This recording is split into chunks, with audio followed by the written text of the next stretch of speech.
तो शुरुआती 4 फेज के जो चुनाव हुए थे उसकी मेथोडोलॉजी सामने है और जो आज हुआ है उसका ये शुरुआती रुझान है जो कि इस अनुमानित तौर पे जो सामने निकल के आ रहा है एग्जिट पोल में, वो अनुमानित है और इसका धीरे धीरे पुख्ता तौर पे चीज़ें आएंगी। चूँकि वोटिंग 3 बजे ख़त्म हुई है तो कुछ हिस्सा जो है वो धीरे धीरे निकल कर आएगा और लेकिन शुरुआत के जो 4 फेज के चुनाव थे और आज जो पहले हिस्सा था कम से कम 12-1 बजे तक का हिस्सा था उसके ये परिस्थिति निकल कर आई है एग्जिट पोल को लेकर।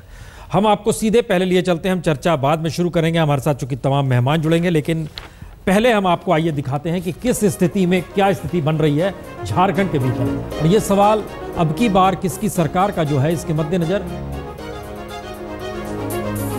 16% वोट कांग्रेस के हक में, 5.6% की वोटों में कमी। बीजेपी 36% वोट, 5.9% ज्यादा वोट पिछली बार की तुलना में। 20% वोट मिल रहे हैं झारखंड मुक्ति मोर्चा को, यानी 8.3% वोट ज्यादा मिल रहे हैं झारखंड मुक्ति मोर्चा को भी। और अन्य में खास तौर से बता दें बाबूलाल मरांडी भी इसी में आते हैं। जेवीएम पार्टी जिनकी है, झारखंड विकास पार्टी जो है वो भी इसी में आती है, उसको 28% वोट अन्य तमाम, लेकिन इनकी भी स्थिति में कटौती हुई है, 8.7% की कमी आई है इसमें। तो ये एक स्थिति है परसेंट ऑफ वोट के हिसाब से अगर समझें।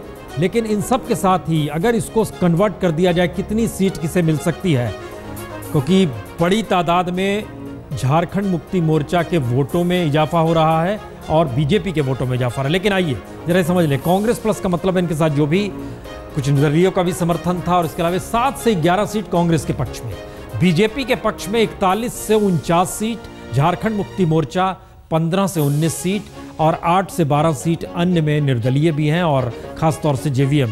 पहले मुख्यमंत्री थे बाबूलाल मरांडी, बीजेपी के नेता थे, फिर बीजेपी छोड़ दी, अपनी पार्टी बना ली, वह भी इस अन्य में आ गए हैं, यानी उनकी स्थिति भी नाजुक है। पिछली बार 2 डिजिट में पहुंच गए थे लेकिन इस बार स्थिति उनकी नाजुक है और तमाम राजनीतिक दलों को जो घाटा हो रहा है उसका सारा लाभ बीजेपी के हक में जा रहा है।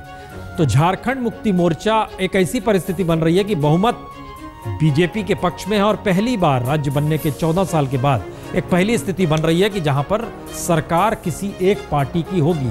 और कमोवेश यही नारा लगातार प्रधानमंत्री मोदी अपने चुनाव के दौर में दे रहे थे। दूसरी तरफ राहुल गांधी ने भी दर्जनों रैली की, सोनिया गांधी ने भी दर्जनों रैली की और उन्होंने इस बात का जिक्र बार बार किया था कि बीजेपी की सरकार यहां पर लगातार और सबसे ज्यादा बार बनी है, इसीलिए उन पर भरोसा आप कैसे कर सकते हैं। लेकिन सवाल एक नया आया, क्या ये पूरी तरीके से दिल्ली की छाया में चुनाव लड़ा गया और प्राइम मिनिस्टर मोदी जिस रूप में प्रचार कर रहे थे और तमाम चुनाव में एक ही चेहरा बीजेपी का है इस वक्त, इसीलिए कोई मुख्यमंत्री नाम नहीं सामने निकल कर आया, कोई चेहरा नहीं, कहीं कुछ नहीं। इन सभी स्थिति के बीच हमारे साथ तमाम मेहमान जुड़ चुके हैं। सफोलॉजिस्ट संजय कुमार जी हमारे साथ हैं, उर्मिलेश जी हमारे साथ हैं, रामकृपाल जी हमारे साथ हैं, हमारे साथ शहनवाज जी भी जुड़ रहे हैं और झारखंड मुक्ति मोर्चा के नेता हमारे साथ जुड़ेंगे विजय सिंह जो कि रांची से ही, दुमका से जुड़ेंगे हमारे साथ, और कांग्रेस के लीडर दुमका से ही शहबाज सिंह जुड़ेंगे। संजय कुमार जी, सबसे पहले एक आपसे सवाल कि ये जो इसमें जो लगभग 36% वोट बीजेपी के हक में जा रहा है, 36% वोट का मतलब सिर्फ 41 से 49 या उससे भी आगे निकल सकते हैं? 41 से 49 का ये जो फासला है वो बड़ा फासला दिखाई पड़ रहा है मेरे समझ से। 41 से ऊपर और 49 के आसपास 45-46, ऐसा मेरा मानना है। 36% वोट से सीटों में तब्दील वैसे हो सकती है, 45-46। सारी फोर्सेस अलग अलग है। झारखंड मुक्ति मोर्चा को 20% वोट है, पहले और दूसरे में अंतर जो है 16% का है। बहुत बड़ा अंतर है, इसी के लिए मैं कह रहा हूँ 45 से 46 सीटें बीजेपी जीत सकती है झारखंड में और झारखंड मुक्ति मोर्चा उससे आधे से भी कम में सिमट जाएगी, क्योंकि फासला बहुत बड़ा है। नंबर 1 और नंबर 2 के बीच में अगर 15-16% का फासला हो तो नंबर 2 बहुत पीछे निकल रह जाएगी। उर्मिलेश जी, वजह क्या लगती है अगर ये स्थिति बन रही है तो? देखिए, मैं जो एग्जिट पोल का आपका रिजल्ट है, मैं उसको कोई चैलेंज करना या चुनौती देने की बात नहीं है, लेकिन मैं आमतौर पे यकीन बहुत नहीं करता जब तक कि रिजल्ट ना सामने आ जाए। मैं एक उस तरह का पारंपरिक सोच का पत्रकार हूँ, लेकिन अगर ये आपके आंकड़े ही हकीकत हैं और यही असलियत में तब्दील होते हैं तो मुझे लगता है 3 कारण हैं जिसकी वजह से बीजेपी को इतनी बड़ी कामयाबी मिलेगी। पहला है कि भारतीय जनता पार्टी पहले से झारखंड में बड़ी पार्टी रही, 18 सीटें उसकी पहले भी रही हैं झारखंड मुक्ति मोर्चा के बराबर, और वो सरकार भी उसकी लंबे समय तक वहाँ रही है। पहली सरकार उसी की थी झारखंड बनने के बाद। और दूसरी बात कि इस बार यूनाइटेड अपोजिशन बिल्कुल नहीं था, और तीसरी बात कि नरेंद्र मोदी का भी फैक्टर था। ये 3 वजह, बीजेपी का पहले से ही मजबूत होना झारखंड में, दूसरी बात यूनाइटेड अलायंस नहीं होना, झारखंड मुक्ति मोर्चा, कांग्रेस और जेडीयू आरजेडी बिल्कुल अलग अलग खंडों में चुनाव लड़ना,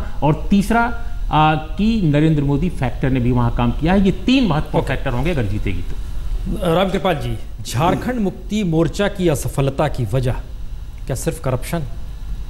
प्रसून जी, मैं बल्कि एक दूसरी बात जो आप अभी सवाल कह रहे थे, मैं ये पूछ रहा हूँ कि सवाल पूछने की वजह क्या है। सवाल पूछने का मतलब हम ये पूछ रहे हैं कि 6 महीने पहले जो आपने फैसला किया था, उस फैसले से अभी तक आप दोबारा भी वही फैसला कर रहे हैं। पूछने नहीं चाहिए। 14 में से 12 सीटें जिस बीजेपी को मिली हों, जिस जनता ने, वही जनता 6 महीने बाद फिर वोट दे रही है, उसी पार्टी को दे रही है। और जो 36% आप कह रहे हैं, 36% पर प्रसून जी मैं तो खैर बहुत ज़्यादा वो स्टैटिस्टिक्स में भरोसा मेरा नहीं होता है, लेकिन मैंने एक सिंपल ये है कि जब भी 30% के ऊपर वोट जाता है और नेक्स्ट राइवल अगर उसके आसपास मतलब उसके आधे पर है, तो फिर आप सीट का अनुमान छोड़ दीजिए। वो 50 सीट मुझे लग रहा है 50 से ऊपर जाएगा ये आंकड़ा कहीं भी। जैसे उत्तर प्रदेश में आप देख लीजिए लोकसभा में क्या हुआ था। जैसे ही ये फासला 29% के ऊपर जाता है कहीं भी, सीटों में क्या होता है कि इतनी तेजी से तब्दीलियां होती हैं। नहीं, एक बात बताइए, अगर आपका ये आपने शुरुआत में एक बात कह दी कि लोकसभा के लिए जिन्होंने 7 महीने पहले वोट दिया वही पैटर्न है। इसका मतलब ये है कि रीजनल फोर्सेस या क्षेत्रीय ताकतें अब मायने नहीं रखती है। प्रसून जी, महाराष्ट्र, हरियाणा, अभी भी हम इतने रिजल्ट आने के बाद भी हम जब विधानसभाओं के लिए अलग अलग, अभी बिल्कुल वो पैटर्न है ही नहीं। शिवसेना को पिछली बार की तुलना में ज्यादा सीटें लेकिन मैं बता दूं, देखिए वो शिवसेना और बीजेपी एक ही परिवार का मामला है, आप यूँ समझ लीजिए। उसको नहीं, बीजेपी नहीं मानती है, आप परिवार में आप भी जानते हैं, हम भी जानते हैं, वो छोड़िए। और आज हो गए ना एक साथ। देखिए, मैं ये कह रहा हूँ कि आप पैटर्न को देखिए। मैं बहुत ध्यान से सुन रहा था जम्मू कश्मीर की कश्मीर वैली का वोटर का रिएक्शन और झारखंड के वोटर का रिएक्शन। मैंने एक ही दिन दोनों को सुना। कहीं से भी विकास के अलावा किसी ने कोई दूसरी बात नहीं की। आप भी अगर अपने रिपोर्टर से वो तमाम बाइट मंगवा लें, आप देखेंगे पैटर्न एक ऐसा था। शहनाज जी, ये पैटर्न लोकसभा वाला ही है झारखंड में, पूरा सुपड़ा साहब सबका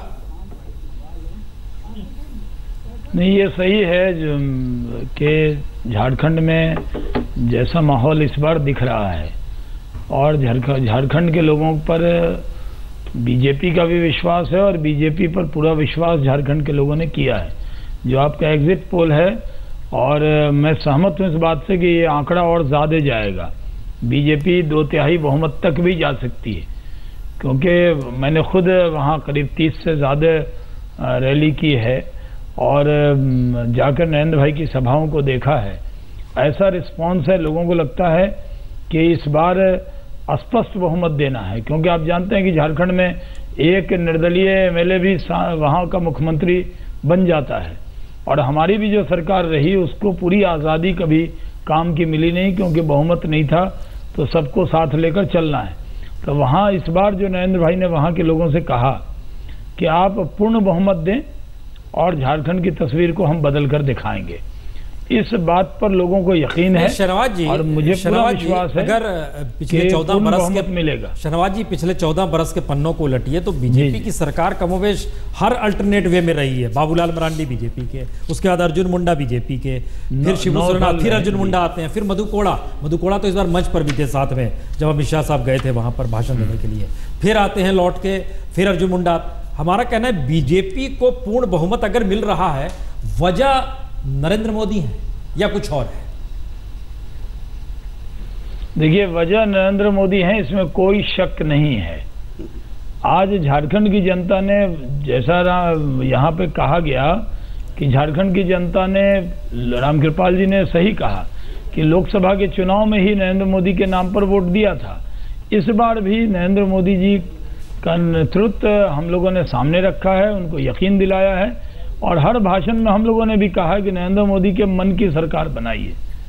तो उनके मन में है कि जिस झारखंड जब बिहार से अलग हुआ तब हम लोग कल्पना करते थे कि झारखंड बहुत तरक्की करेगा, वो झारखंड तरक्की नहीं कर सका। जहाँ तक आपका सवाल है कि बीजेपी की हुकूमत ज़्यादा दिन रही है, तो भारतीय जनता पार्टी अगर 9 कदम भी झारखंड आगे बढ़ा है तो बीजेपी की वजह से बढ़ा है, लेकिन खुली आज़ादी काम की कभी नहीं मिली क्योंकि उस तरह की बहुमत की सरकार नहीं मिली।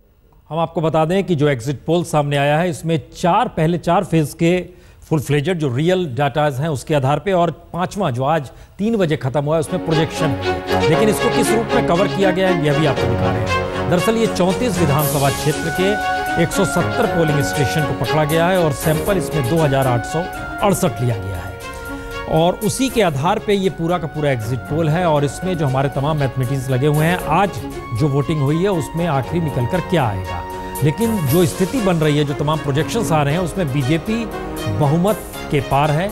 41 सीट चाहिए बहुमत के लिए और 41 उसकी न्यूनतम आंकड़े दिखाई दे रहे हैं और 49 सबसे ज़्यादा। इसका मतलब है कि कांग्रेस, झारखंड मुक्ति मोर्चा और जेवीएम जो बाबूलाल मरांडी, इन तीनों का अस्तित्व बहुत छोटा हो जाएगा और एक लिहाज से वहाँ ऐसा संकट ना हो जाए क्योंकि 36% वोट अगर बीजेपी के हक में और उसके आधे में दूसरे हिस्से में जो आ रहा है जिसका जिक्र हम लोग लगातार कर रहे हैं, वहाँ भी कहीं लोकसभा वाली स्थिति ना आ जाए कि विपक्ष में होगा कौन नेता, ये स्थिति ना आ जाए।